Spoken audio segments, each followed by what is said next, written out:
அனைவருக்கும் அன்பான வணக்கம். இந்த வீடியோவில் நாம் இந்த 2024ஆம் ஆண்டின் ஆடி மாத ராசி பலன்களை பார்க்கலாம். நிகழும் ஸ்ரீ மங்களகரமான குரோதி வருடம் தட்சிணாயன காலம் கடக மாதம் ஜூலை 17ஆம் தேதி புதன்கிழமை வளர்பிறை ஏகாதேசி திதி அனுஷம் நட்சத்திரம் சர்வ ஏகாதேசி நாளில் இந்த 2024ஆம் ஆண்டின் தமிழ் மாதமான ஆடி மாதம் பிறக்கின்றது. இந்த மாத தொடக்கத்தில் கிரகங்களின் சஞ்சாரத்தை பார்த்தால் ரிஷபத்தில் செவ்வாயுடன் குரு பகவான் சேர்க்கை உள்ளது. கடகத்தில் சூரியன், சுக்கிரன், புதன், கன்னியில் கேது, விருச்சிகத்தில் சந்திரன், கும்பத்தில் சனி பகவான் வக்ர நிலையிலும், மீனத்தில் ராகு என இந்த மாத தொடக்கத்தில் கிரகங்கள் சஞ்சரிக்கின்றன. கடகராசியில் சூரியன் சஞ்சரிக்கும் மாதம் ஆடி மாதம். தமிழ் மாதங்களில் 4வது மாதம் ஆடி மாதம். பெண்மை எனும் சக்திக்கு பெருமை சேர்க்கும் மாதம் இந்த ஆடி. சூறை காற்றோடு அம்மனின் அருட்காற்று அரவணைக்கும் மாதம் இந்த ஆடி மாதம். ஆடி முதல் நாள் தொடங்கி கடைசி நாள் வரையும் கொண்டாட்டங்களுக்கு குறைவிருக்காது. இந்த மாதத்தில் ஆடி அமாவாசை தொடங்கி ஆடி பூரம், ஆடி பெருக்கு, ஆடி தபசு என ஆடி மாதத்தில் திருவிழாக்கள் களை கட்டும். இந்த ஆடி மாதம் ஜூலை 17ஆம் தேதி தொடங்கி ஆகஸ்ட் 16ஆம் தேதி வரை உள்ளது. ஆடி மாதத்தில் சிவனின் சக்தியை விட அம்மனின் சக்தி அதிகமாக இருக்கும். பார்வதி தவத்தை மெச்சிய பரமசிவன் ஆடி மாதம் அம்மனின் மாதமாக இருக்க வேண்டும் என வரம் கொடுத்தார். இந்த மாதத்தில் அம்பிகையை நினைத்து விரதம் இருந்து வழிபட்டால் இன்பங்கள் அனைத்தும் இல்லம் தேடி வரும், துன்பங்கள் தூர ஓடி ஒளியும். ஆடி வெள்ளிக்கிழமையில் அம்பிகையை வழிபட்டால் கோடி கோடியாய் நன்மைகள் சேரும், வாழ்க்கை வளர்ச்சி ஏற்பட, வருமானம் குவிய, வாய்ப்புகள் வீடு தேடி வர.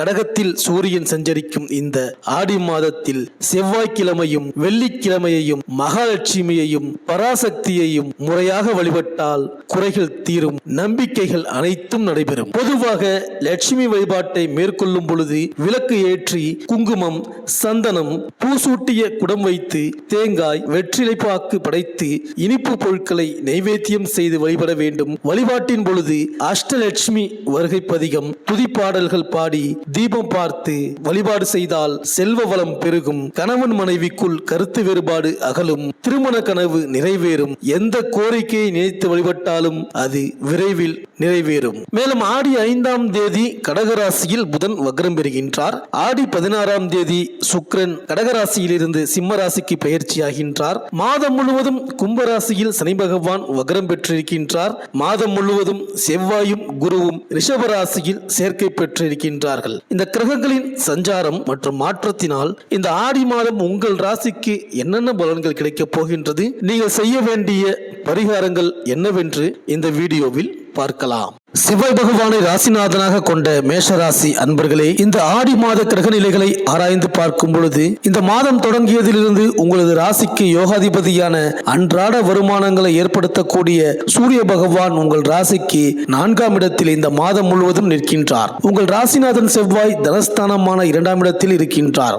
யோகாதிபதியான குரு பகவான் ரிஷப ராசியில் செவ்வாயுடன் இணைந்து செயல்படுகின்றார். கேது பகவானின் முழு அதிர்ஷ்டத்துடன் உங்களுக்கு சகாய அனுகூலம் ஏற்பட்டு வருகின்றது. இதனால் இந்த மாதம் முழுவதும் எவ்வித அலைக்கழிப்பும் அனாவசிய தொந்தரவுகளும் ஏற்படாது. முதல் வாரம் கடந்த பிறகு எண்ணற்ற சுப சம்பவங்களும் பொருளாதார மேன்மைகளும் உண்டாகும். குடும்ப வகையில் வெகு முக்கியமான லாபகர விஷயங்கள் நல்லபடியாக நடந்தேறும். அன்றாட வருமானம் உயரும். சேமிப்புகளுக்கு பாதிப்பில்லை. ஆரோக்கிய பாதிப்புகளுக்கு விரயங்களுக்கு இடமில்லை. கடந்த சில மாதங்களுக்கு முன்பு புதிய நபர்களால் ஏற்பட்ட வம்பு வழக்கு, கோர்ட்டு, காவல்துறை சார்பான பிரச்சனைகள் விலகும். கடன் கொடுக்கல் வாங்கல், நாணய எதிர்ப்பு பிரச்சனைகள் முடிவுக்கு வரும். பூர்வீக சொத்து ரீதியான வில்லங்க விவகாரங்கள் முடிவுக்கு வரும். வாழ்க்கை துணையுடன் கருத்து வேறுபாடு, மனக்கசப்பு பிரச்சனை எதுவும் இல்லை. உத்தியோகம், பதவியில் இந்த மாதம் தொடங்கி 13வது தினம் முடிந்த பிறகு அதிர்ஷ்ட உயர்வு காத்திருக்கின்றது. பரணி நட்சத்திரத்திற்கு திடீர் பதவி உயர்வும் ஊதிய மேன்மையும் உண்டாகும். அஸ்வினி நட்சத்திர அன்பர்களுக்கு 2வது வாரம் முடிந்த பிறகு சற்று கவன நடவடிக்கை அனைத்திலும் தேவை. பொதுவாக தொழில், வியாபார, நிர்வாக விஷயங்களில் புதிதாக ஈடுபட்டு வருபவர்களுக்கு சிறப்பான லாபமும் உயர்வும் உண்டு. இந்த மாதம் வியாழன், ஞாயிறு மற்றும் திங்கட்கிழமைகளில் உயர்வுகள் காத்துள்ளன. மேலும் இந்த மாதம் 1, 3, 5, 9, 16, 17, 21, 26, 29வது நாட்களில் பொன்பொருள் சேர்க்கைகளும் இழுபறி விஷயங்கள் முடிவுக்கு வரும். இறுதி வாரத்தில் நீண்ட நாள் நிறைவேறாத ஆசை நிறைவேறும். நீங்கள் முயற்சிக்கின்ற திட்டங்கள் வெற்றி பெறும். மேலும் மாத தொடக்கத்தில் உங்கள் ராசிநாதன் செவ்வாய் தனஸ்தானத்தில் குருவோடு இணைந்து சஞ்சரிக்கின்றார். இதனால் குருமங்க சுபமங்கல யோகம் ஏற்படுகின்றது. எனவே இந்த மாதத்தில் நல்ல காரியங்கள் பலவும் உங்கள் குடும்பத்தில் நடைபெற வழி பிறக்கப் போகின்றது. கொடுத்த வாக்கை நிறைவேற்றப் போகின்றீர்கள். குடும்பத்தில் ஒற்றுமை பலப்பட போகின்றது. அடுத்தடுத்து நல்ல காரியங்கள் உங்கள் இல்லத்தில் நடைபெறும். பொருளாதார வளர்ச்சியும் அதிகரிக்கும். புதிய முயற்சிகளில் ஜெயம் உண்டு. மேலும் உங்கள் ராசிநாதன் செவ்வாய் இந்த மாதம் முழுவதும் உங்கள் ராசிக்கு விரையாதிபதியான குருவோடு இணைந்து தனஸ்தானத்தில் சஞ்சரிக்கின்றார். எனவே விரயத்திற்கு ஏற்ற தனவரவு வந்து கொண்டே இருக்கும். குடும்பத்தில் மங்கள ஓசை கேட்பதற்கான சூழல் உருவாகும். உங்களுக்கோ அல்லது உங்கள் குடும்பத்தை சார்ந்தவர்களுக்கோ திருமண வயதடைந்த உங்கள் பிள்ளைகளுக்கோ வரன் பார்த்து கொண்டிருந்தால் அந்த காரியம் நல்லபடியாக முடியும். இடம் பூமி வாங்க வேண்டும், வீடு கட்ட வேண்டும் என்று நினைத்தவர்களுக்கு அது கைகூடும். சொத்துக்களால் லாபம் உண்டு. மேலும் ஆடி 5ஆம் தேதி கடகராசியில் சஞ்சரிக்கும் புதன் ஆடி 28ஆம் தேதி வரை அங்கு வக்ர இயக்கத்தில் இருக்கின்றார். உங்கள் ராசிக்கு 3, 6 ஆகிய இடங்களுக்கு அதிபதியானவர் புதன். எனவே இந்த காலத்தில் சகோதர ஒற்றுமை கொஞ்சம் குறையலாம். உடன்பிறப்புகள் உங்கள் குணம் அறிந்து நடந்து கொள்ள மாட்டார்கள். உத்தியோகத்தில் சில பிரச்சனைகள் தலை தூக்கும். வேலை பளு கூடும். மேல் அதிகாரிகள் உங்கள் மீது கூடுதல் பொறுப்புகளை சுமத்தலாம். கொடுக்கல் வாங்கலில் சில பாக்கிகள் மனதை உறுத்தும். அதே நேரத்தில் கல்வி சம்பந்தமாக நீங்கள் எடுத்த முயற்சிகள் கைகூடலாம். அரசியல் களத்தில் உள்ளவர்களுக்கு அதிகார யோகம் உண்டு. மேலும் ஆடி 16ஆம் தேதி சிம்ம ராசிக்கு சுக்கிரன் செல்கிறார். உங்கள் ராசிக்கு 2, 7 ஆகிய இடங்களுக்கு அதிபதியானவர் சுக்கிரன். அவர் பூர்வ புண்ணியஸ்தானத்திற்கு வரும்பொழுது மிகுந்த யோகம் தரும். படித்து முடித்து வேலை இல்லாமல் இருக்கும் பிள்ளைகளுக்கு இப்பொழுது வேலை கிடைத்து உதிரி வருமானங்கள் வந்து சேரும். ஆன்மீக சிந்தனை அதிகரிக்கும். புகழ்பெற்ற ஆலயங்களுக்கு சென்று வழிபட்டு வர நினைப்பீர்கள். அதிர்ஷ்டத்தை அள்ளித்தரும் சுக்கிரனின் ஆதிக்கத்தால் சொத்து விற்பனையும் அதன் மூலம் எதிர்பார்த்ததை காட்டிலும் கூடுதல் லாபமும் கிடைக்கும். பொது வாழ்வில் உள்ளவர்களுக்கு புதிய முயற்சிகளில் வெற்றி கிடைக்கும். வியாபாரம் தொழில் செய்பவர்களுக்கு கூட்டு முயற்சி பலன் தரும். உத்தியோகத்தில் உள்ளவர்களுக்கு எதிர்பார்த்த முன்னேற்றம் உண்டு. கலைஞர்களின் செல்வாக்கு உயரும். மாணவ மாணவிகள் எதிர்பார்த்த இலக்கை அடைவீர்கள். பெண்களுக்கு குடும்ப சுமை கூடும். விரயங்கள் அதிகரிக்கும். மேலும் உங்கள் ராசிக்கு 10, 11 ஆகிய இடங்களுக்கு அதிபதியானவர் சனி பகவான். கும்பராசியில் இருக்கும் சனி பகவான் இந்த மாதம் முழுவதும் வக்ர நிலையில் இருக்கின்றார். தொழில் மற்றும் லாபஸ்தானத்திற்கு அதிபதியான சனி பகவான் வக்ரம் பெறுவது அவ்வளவு நல்லதல்ல.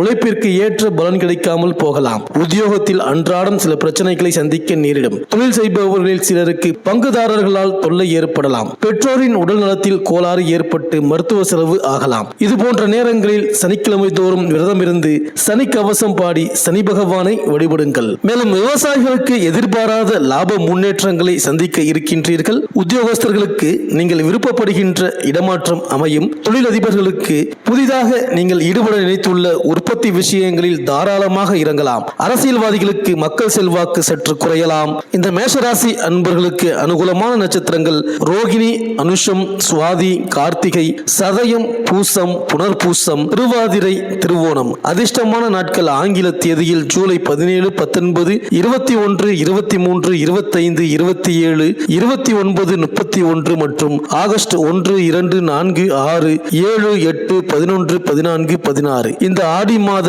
ஞாயிற்றுக்கிழமை தோறும் ஸ்ரீ சூரிய பகவான் வழிபாடு செய்து வாருங்கள். ராகுகால வேளையில் நவக்கிரக ராகு பகவானுக்கு அபிஷேகம் செய்வித்து அர்ச்சனை செய்து வழிபட்டு வாருங்கள். இந்த மேஷராசி அன்பர்களுக்கு இந்த ஆடி மாதம் அனைத்தும் நன்மையே நடக்கும்.